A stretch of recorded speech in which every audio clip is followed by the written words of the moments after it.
Welcome to Not in a Huff with Jackson Huff, where we interview newsmakers, storytellers, and all-around interesting people. Sit back, relax, unless you're driving, and enjoy the show. Here's Jackson. Hello. Thanks so much for joining us today. I am your host, Jackson Huff.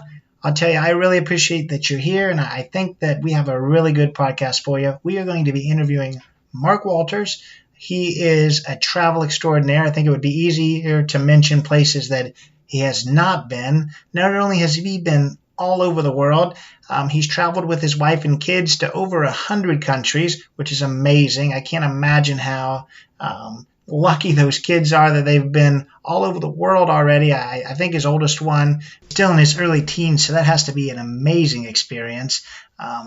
We didn't talk a lot in this interview about his wife, but I think his wife is probably the rock star behind the camera. She is in some videos, Jocelyn. So I apologize that we didn't talk a lot about his wife, talked about his kids, traveling with kids.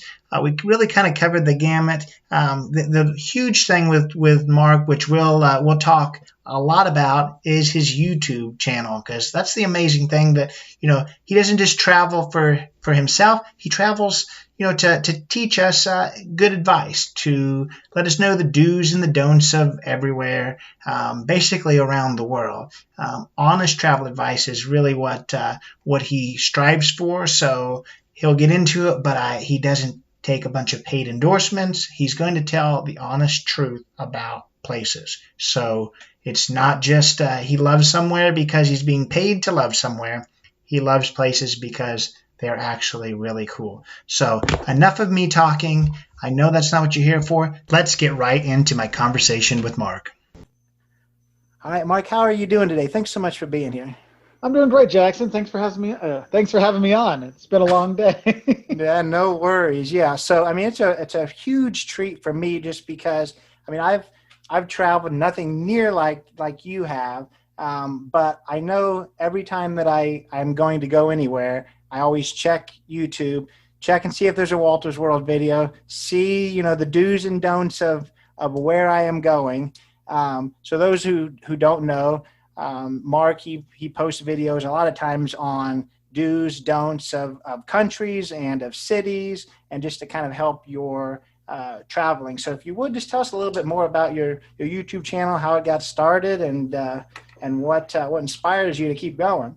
Sure, Jackson. So we started the Wolters World channel about 11 years ago because I got really tired of blogs and guidebooks that made every single place sound like it's like the second coming, like this amazing place.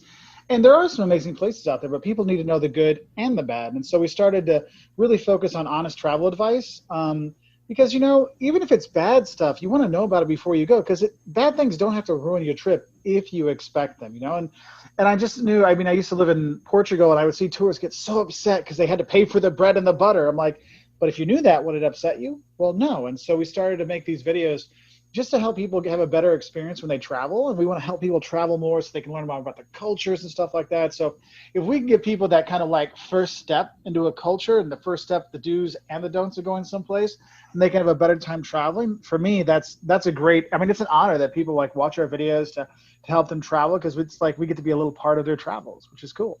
Absolutely. So, what do you think your videos are dedicated to? Do you feel like it's more towards people who are just, about ready to travel to one specific place and just watch the specific video for that? Or do you kind of dedicate them because I'll be honest, I'm just really big into travel. So I've watched videos to places, who knows if I'll ever actually even go to. So I appreciate you watching those, Jackson. Thank you. I absolutely do. Not everybody's like that. Oh, well, I am. So, are you dedicating it for kind of one-off viewers, or are you hoping that you provide insight enough that people are just interested in it as a whole? Well, the big thing for me is I want to help people prepare to travel. And if they only watch one of our videos and we can help them travel, great. If they want to come back and learn more about places, because one of the best compliments I can get is when people say, you inspired us to go to this place we never thought of going before. I'm like, wow, that's so awesome. So in my mind, I'm thinking, person wants to travel, They want to experience the culture and know what's going on. They don't just want to be a tourist. They want to get a good feel for it. So that's what I'm making the video for. And what's funny is when I look at the viewership of our videos, with COVID, people are not watching videos to prepare for travel. So we've lost. I mean, in March and April, we were down 80-90% of viewership. And now we're only down like 50% now, which I think is okay, considering what we've all gone through and the economics and the pandemic and everything. But I could tell, it's like, oh, people aren't preparing for travel. So that was a big hit. But it's nice to see there are other people that consistently watch. Like, I mean, we'll get comments that are like, I was never ever thinking of going to Rwanda, but now that I watch your video, it sounds like a great place. I'm like, yeah, it's a great place. You should go. Or sometimes, and it's funny because some people they'll come into the videos already upset. Like, I'll have the don'ts of going someplace and they expect it to be super negative. I'm like, no, it's just honest travel advice. So some of the don'ts are actually do's, but then some are like, we got some serious stuff in there too, but not everyone wants to hear like hey, watch out for this all the time, because it kind of gets too much. I'm like, let's have a lighthearted take on it, a positive take on it, but make sure you're ready for when you go places that you don't, whether it's a safety thing or a food thing or whatever, we're just trying to help people out. I want to touch on COVID here in just a little bit, but I did notice, I mean, you're still posting videos like you're on location places. So do you just have a ton of things stockpiled? Yeah. So when I go out, it's funny. So when we travel, usually we travel with my family, my wife, my two boys, and I will go out like 7 o'clock in the morning and go film, and I'll meet them kind of like, because, they'll get up like 9, 8, 9, they'll have breakfast. Then they're like, okay, time to leave the hotel at 10. So my goal is to film a bunch of videos from like 7 to 10 in the morning, meet them, and then we go explore the city, because I want to go explore these places.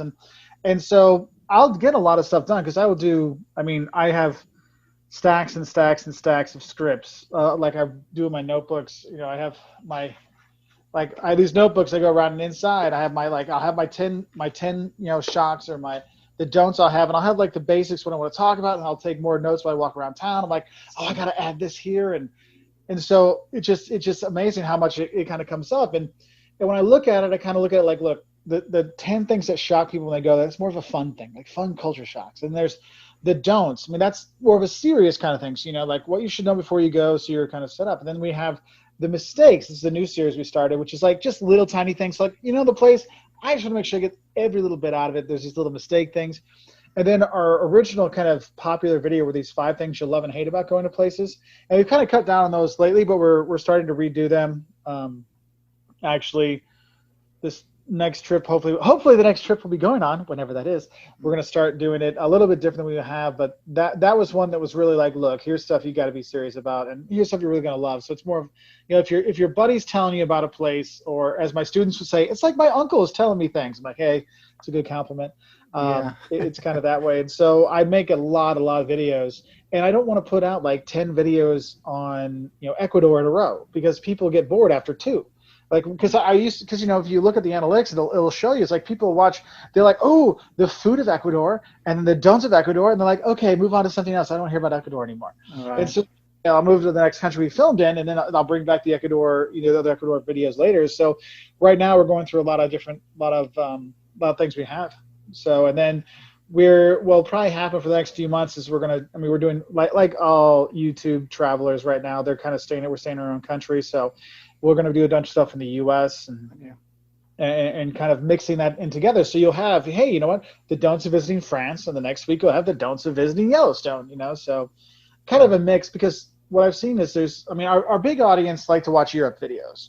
And then the second one, it's just a mix of everything, so it's like, well, if we go to Europe and then, something else, then it can get people some ideas. Because one of the things I've been really proud of is we've really done a lot of videos on Central America and South America to really promote tourism down there. I used to live down there. I lived in Argentina. I lived in Brazil. My dad worked in Mexico for years. And it's a special place in my heart. I'm trying to get people down there. So we've gone to places that people usually go to, Nicaragua, El Salvador, to show like, look, there's things you can go see and do. And so that's a kind of a new thing is, Rwanda, when we went there, is like, let's show people places that they're not usually used to going, and show them, hey, it's okay to go. Like, it's a place you can think about going. And so we're just kind of, like, for example, Rwanda, we love Rwanda. Like, we want to go back there tomorrow. This place is awesome.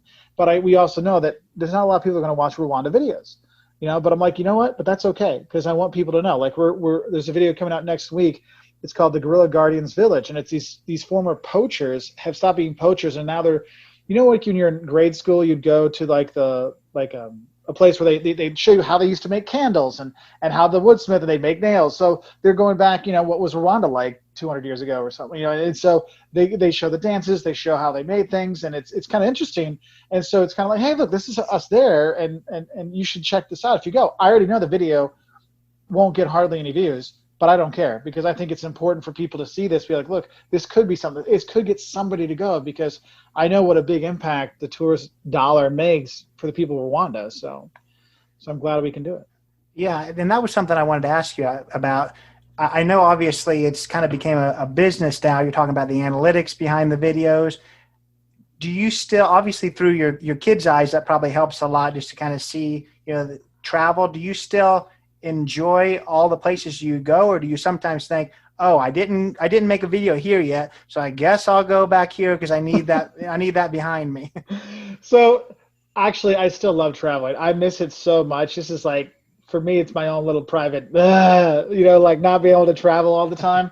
I mean, because honestly, I was talking to my wife. I haven't. It's like since I was probably 15. Is since I haven't traveled this long, like internationally, because I've been doing this for quite a few years, let's say, like when I had hair here. and only like 2 chins instead of all the other ones hidden by my beard.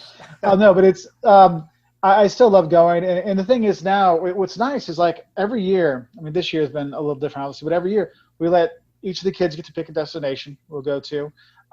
We let our fans pick a destination for us to go to, and it was cool. Our fans had picked some pretty cool. We lived in Iceland, like in 2015.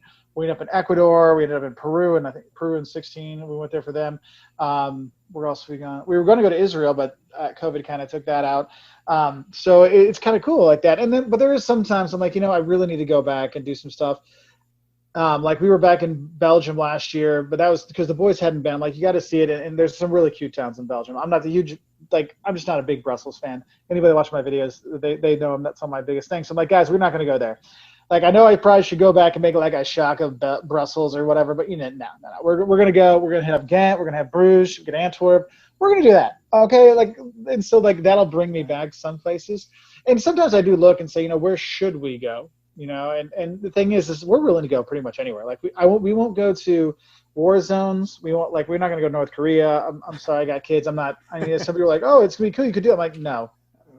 Like, right. No. I do put a limit on some things. I mean, when my kids are grown and they're like off in college, and that's, what, maybe things will change. But when I got kids I got to take care of, I still have to make some choices of like, maybe that's not a good time to go. I think that's understandable. Yeah. Well, you'd be surprised. Some people don't understand. Like, why aren't you here? I'm like, because there's rockets flying. I'm not going there, man.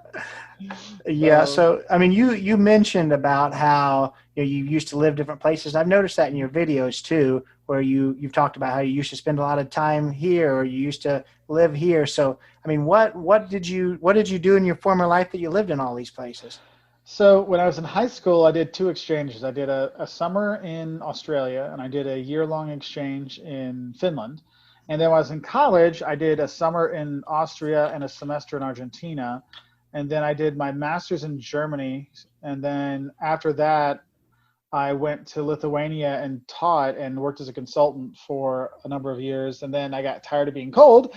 And one of those times when you're like, what, it just happened to be the right person, the right time. One of my buddies in Brazil is like, I'm talking to him on, we're going way back, ICQ. Probably don't know what that. It's like, messaging, way back. Like, it was like, hi. Yeah. So we were chatting, and I was in Lithuania, and it was like, negative 20 degrees, and my buddy's in Brazil, and it's summer there, and winter. Well, it's winter in Lithuania and summer in Brazil. And he's like, the heck are you doing there? Come to Brazil. Come stay with us. I'm like, I'd had a few beers. I'm like, sure, why not? Yeah. So I ended up going down to Brazil for another 7 months. And then after that, I really decided, because I really love teaching. And I was like, if I want to make this a career, I got to do my PhD. And so I went from Brazil, and then from Brazil, I went to Portugal and lived there for 5 years and got my PhD there. And then came back to the U.S. So, and then while I worked in the U.S., I've taught in a number of other countries. That's really cool, for sure. So how do you balance your teaching with traveling so much? Obviously, right now, I know you mentioned that you were doing online courses, but do you always do online, or how do you make that balance? So I've done a few online. It's like sometimes like this last summer I did one on social media marketing, but most of the time I'm face to face. But with school holidays kind of stuff, we're going winter holidays, summer holidays, fall holidays, spring holidays, long the kids have a Friday and Monday off. We'll fly to Belize, or we'll do we'll do what we can, and we really try to do is because you kind of an idea of when those days are, and so we'll look up to 10 months ahead, 11 months ahead, like what are the prices, when's a good time to go, when can we afford to get there, so we'll make sure we're finding the best time. So we were going to go to Ireland in October, which you think Ireland, wet, cold, October. I'm like, no, it's fine because it's like $450 for a ticket instead of $1,000. And so, the kids usually have a week off then, so it always kind of works out. So you just play with the days and figure out how it goes. Well, I like to hear that you're playing with the days and trying to find good prices like us common folk. We pay for everything. Like we don't get any sponsored trips or stuff. So really? I'm like, sometimes like right now with everything going, I'm like, man, I wish I would have taken some sponsored trips over the years. But yeah, I mean, I don't know. We haven't really worked with too many sponsors because we're all about honest travel. And so when companies contact us, I'm always like, look, we're going to talk about the good and the bad. And 99 times out of 100, the company's like, no, we're good. I'm like, you want a commercial. If you want a commercial, that's different than if you want a review, and so, or a testimonial. And I teach marketing in real life. I'm like, look, people don't trust an advertisement. It's like when you watch the YouTube videos and they're like, hey, go to, whatever it is, like whether it is Skillshare or Curiosity Stream, or I was just learning how to do this. I'm like, were you really? It's not like you were really learning that. It's like, it's got to be something that really fits. And so, there's some companies we'd be glad to work with. And we've actually been approached by companies we love, and they're like, hey, we want you to do this for us. I'm like, great. They're like, oh, but when you finish, send us the video and the blog, then we'll tell you what to change. And I had to say, look, I'm sorry, I can't do that because I love your product. You don't even have to send me one. I already have it, but I can't. I worry about the people that I help travel too much, that I don't want them to think, well, is Mark saying this is the greatest place in Mexico because I give him a free room? Or is he saying it because it's his favorite place in Mexico? And I've seen a lot of travel YouTubers and bloggers over the years. They kind of cycle through and back and forth and stuff, and I'll see them do that. And I'm like, wait, this is like the fifth city you said is the greatest city, in this state or this thing, like, and then you're like, oh, sponsored by the tourism board of blah blah blah. I'm like, oh, okay.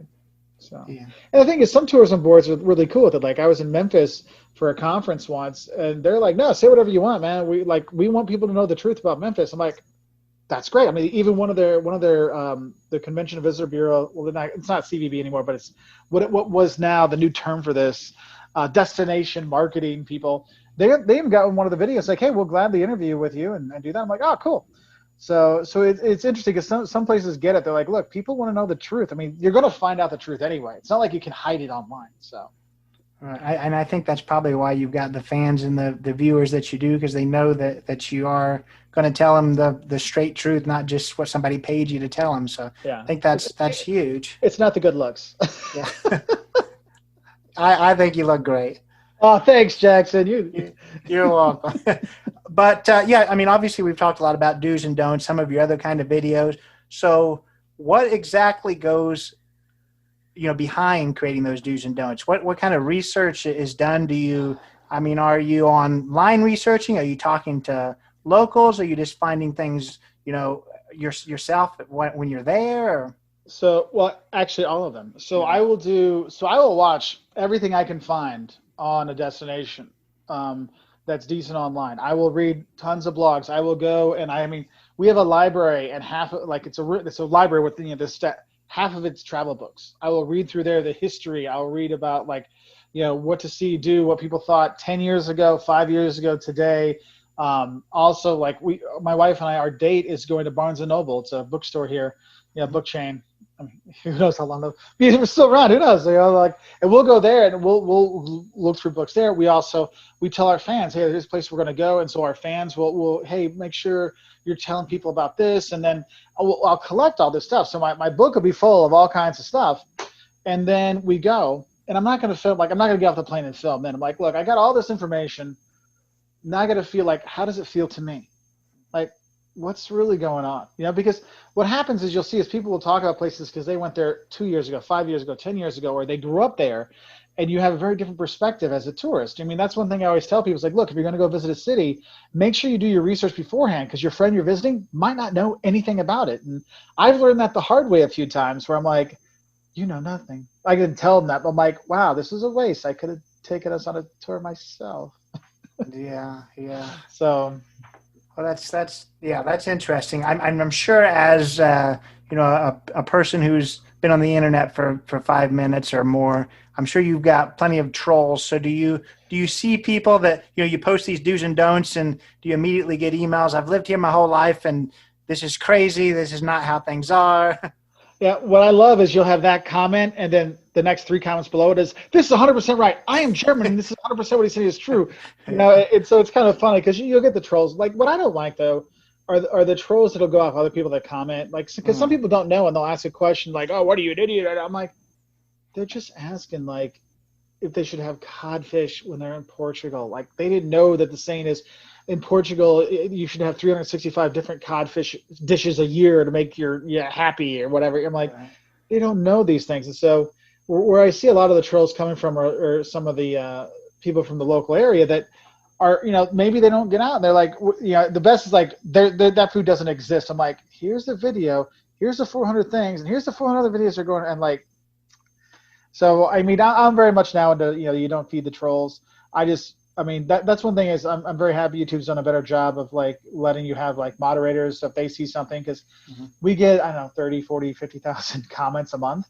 And so you can't see everything. And so like if it pops up in like the 20 they show me, I'm gonna delete that or hide them from the channel or something like that. But I can't always do that. So luckily we have some really nice moderators that when they're on, because they'll watch the new videos and they'll be like, hey, that's not nice, and they'll take it off, which is nice because I want it to be a family-friendly thing, because we actually have a number of schools will use our videos in like German classes and Spanish classes to teach about the culture in these different countries. So I think that's a really nice thing, and I don't want it that they go home like, mommy, look, we learned about Nicaragua, and then there's someone saying horrible stuff underneath it. So I don't, so for sure.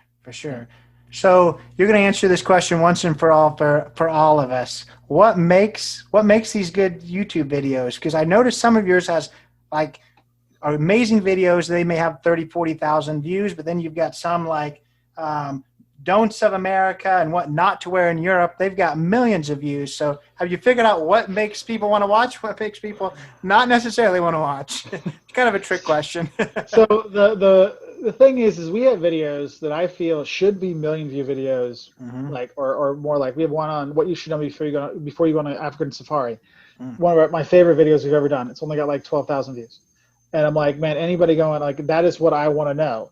And so it's kind of like I've seen it. It's got to be a country, like a country theme, something risque, the love and hates or the shots. It's the don'ts that actually have done the best. Yeah. And that's the thing that kind of gets going. And then you get the discussion going. And what you'll see is you'll have the people that come on like, oh, this is actually right. I was coming in so mad. They share with their friends. Like we had a video from 5 years ago, the 10 shocks of Italy that a Twitch guy streamed and talked about, 3 weeks ago. And all of a sudden it got another like 150,000 views, and you're like, nice. And they're like, hey, this is actually a good video. I'm like, yeah, it's 5 years old. And it's still right there. Because a lot of these things don't change.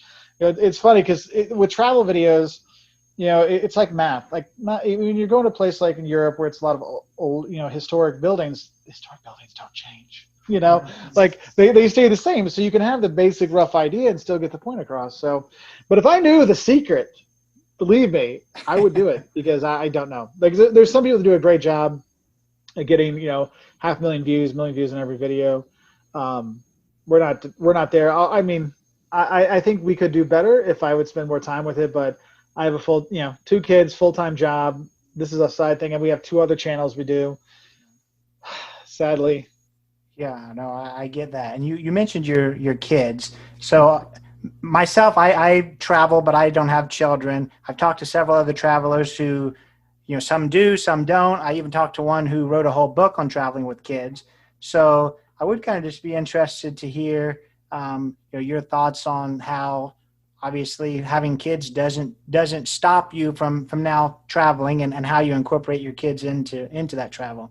Yeah, I mean, I think that's one of the things that really gets me is I will hear people, they're literally like, oh, they'll have like a picture of the baby in the womb, like in the ultrasound, and then they'll have like a lighter to their passport. I guess we're not going to use this for a while. I'm like, why? Why? Like traveling with little kids is the best. I mean, that's why you see some people do it online because they're so little. They're tiny. You can take a place. You can do stuff with them. Everyone loves little kids. Well, not everyone, not every place, but like a lot of places do. And the thing is, people are like, well, the kids won't remember. Yeah, but you'll remember. I mean, I remember my youngest, he learned how to walk in Paris. It was pretty dang cool. He doesn't remember it, but I sure the heck do, And so, and if you start traveling with your kids when they're young, they get used to it. So it's not a big deal for them, And then you have the people saying, well, I'll wait till they're teenagers and then they'll appreciate it. I'm like, yeah, you show me one teenager who appreciates anything their parents do. And yeah, right. Okay. And so you got to think of it that way. So we really integrate them in terms of like ask them where places they'd like to go, over going places. Hey, here's some ideas. Like what are some stuff that are there? And also you can't do, you have your, I finished college backpack Europe trip, right? Where your backpack, you just go. You can't do that with kids. Like they need a day where like, you know what? Today is park day. We're just going to the park. We're just sitting chilling. You guys play. Here's a soccer ball. Go crazy. And so we always kind of plan that into our trips to make sure there's a time for the kids to just be kids, and the kids meet kids all over the world. I mean, two things you should always take. If you got kids, take a little like travel soccer ball and take a pack of Uno cards because you don't have to speak the local language to be able to play those two games. Everybody can play them. And so we've made friends from Japan to Nicaragua, in the U.S. and Germany, all over just by those two toys, I guess you'd say. That's really interesting. I hadn't thought of that. That kind of transcends language for sure. Mm-hmm. So, I mean, do you think your kids still? Obviously, it's kind of a normal thing to them. Do you feel like they still completely appreciate just how, I guess, lucky they are to be with you? Well, a couple years ago, my oldest, he goes like, Dad, this is kind of special what we do. Not a lot of people do this, and I'm like, oh. He realizes it's special. This is like anybody has parents of a teenager, that this is a big deal. And I'm like, yeah, it is kind of special. He's like, yeah, that's cool. He's like, it's cool. I'm like, thanks. I'm like, I'm glad. And then my youngest, he's still young, but he misses traveling. He's like, he'll tell you, it's like I miss traveling, I miss meeting people. He just misses being out there, and that's one of the things is travel has been so much a part of their entire lives. Like. The youngest was born in Portugal, and we were traveling with him at 6 weeks and 5 weeks or 4 weeks. Like it started right away. And the oldest, he was on his first flight at 6 weeks. So like this has been a part of their life, their entire lives. So for them, we've never been home this long in a row. Like our dog is like, you're here every day, because we have a house sitter that comes and stays, my cousin, and so he's happy when he's here. But he's like, oh, and it's funny because my dog's like, you've been here too long. I feel like you're gonna leave soon. So like he's like super attached to me now. Like, I have to leave the door cracked in my office because if I shut it, he'll sit outside. He doesn't really bark very much. He'll be like, huh, huh, huh. He's just like, let me in. I want to lay here on the floor with you. I was seeing if he was actually in on the floor. So it's kind of funny. Well, that's better than my dog. I was working from home for, 3 or 4 months. And I feel like he just started looking at me and thinking, bro, I'm supposed to. This is my nap time. I'm not sure why you're here. So I don't think you like me being here as much. So that's a good thing for you. Yeah, so I don't. Go ahead. No, my dog, because we were doing the morning and the afternoon walks. Then like last week, he just like stops. He's like, forget it. I'm done. I want my one walk. Yeah. Leave me alone. That's awesome. Yeah. So I don't want to take up too much more of your time. So we'll just introduce the heaviest topic of all, COVID. How do you feel like COVID is going to affect the travel industry? Well, by now you have so many parts of the travel industry that have been decimated. There's so many places. We're not just talking airlines. We're talking, restaurants. We're talking museums that are never going to open again. Where I live, the Children's Museum, it's closed and it's not opening again. There's studies, something like 30% of museums aren't going to reopen because they just don't have the money. They can't. It's just too late. And so even if we all started going back, it's still too late because they're too far in debt and all kinds of stuff. So it's really sad. Like for all the pictures you see of people that are like, look, there's nobody out traveling. Isn't this cool? I'm like, Yeah, those are all those chairs that are empty that waiter and that cook and that chef and those people, they're not getting, and the tax money to help support some of these communities, because you have countries that really their economy is based on tourism, and there's nobody there. And it's just, I mean, it's horrible, because you have just the sickness, which is horrible, and the people getting sick and the people passing away and dying and stuff, like, and then the fear that goes along with that. But then there's, it's like people say, oh, well, once there's a vaccine, people will go back to travel right away. I'm like, no, they won't, because one, people aren't going to, it doesn't matter if you get the vaccine right away, you're still going to be like kind of worried, like, let's see if it works. And then you have to think about it as like, okay, do I feel comfortable going abroad? Like if something bad happens, if there's another flare up, can I get home? And it's going to take time to get people to feel comfortable to travel again. So I think you're going to see, 2021 will still be a lot of domestic travel. You'll start to see more international travel as places open up. But it won't be like it was in 2019 or 2018. But I could see, I mean, my thing is I can see, 2022, 2023, you can see things maybe back to where they were or close. But it's going to take time, because you have so many airlines that have cut services, and hotels have gone out of business, and it's going to take time to rebuild those. And, are people going to open up a new restaurant? Are they going to do that? So, it's a really tough time for the industry, and there's no right answer. There's no silver bullet to make everything work perfect again. It's going to take time. It's going to take people, following the rules and making sure we're doing the right stuff, and social distancing if that's what we need to do, and getting these things. But a lot of it's just, sadly, it's too late for a lot of these businesses. You drive around town, you see the places like they're closed for COVID, and you're like, but are they going to open it up again? Because now, I don't know where you are, where we are. You can go into stores now, and you can go into restaurants and stuff like that, but some just aren't open. And I mean, if you try to look for a silver lining in something like this, a lot of stores that were not really big into e-commerce, now they've started to have their own e-commerce. So it helps. Maybe longer term, that'll help them develop their own e-commerce stuff, and that can help them do business. But it's a really tough time. Like I'm worried for everyone in the tourism industry, not just travel vloggers and bloggers who are obviously getting nailed too, but I mean from the flight attendants to the grounds crew to the people, the buses, Amtrak, all these people. It's sad. No, I agree. I was talking to someone who was kind of optimistic in one way. I kind of want to run by you. He was talking about how kind of that all these places that are overrun by tourism, Venice, Bali, Split, Croatia, all these type of places that the locals have almost gotten burnt out of tourists. Now I guess they see just how dependent they were on it, and it may kind of reinvigorate where it's going to make people maybe not as upset that everyone is there when they come back. Yeah, we can hope that can happen. And I think, and that's one of the things is anytime when people complain about stuff, it's like, well, if you don't want the tourists there, then do you want to get rid of 21% of your GDP? Right. You're like when Amsterdam's like, we're not going to advertise tourism anymore. Forget, we don't want the tourists. They're like, we only want like the high-end tourists with conferences. I'm like, you realize if you're trying to scare off normal tourists, those conference people aren't going to want to go there either, because why would I want to have a conference where you don't want tourists? Right. It's like, so it's kind of those things. And it makes you refocus your energy. I mean, that's why you'll see, a lot of businesses, maybe menu items will be less. Maybe the products they have, but they're going to focus more on the core. Like, let's keep this going. See where we go from there. Yeah, I think it's obviously kind of a holding pattern, waiting all together. I do hope, obviously everyone has to wait until they're comfortable to travel again.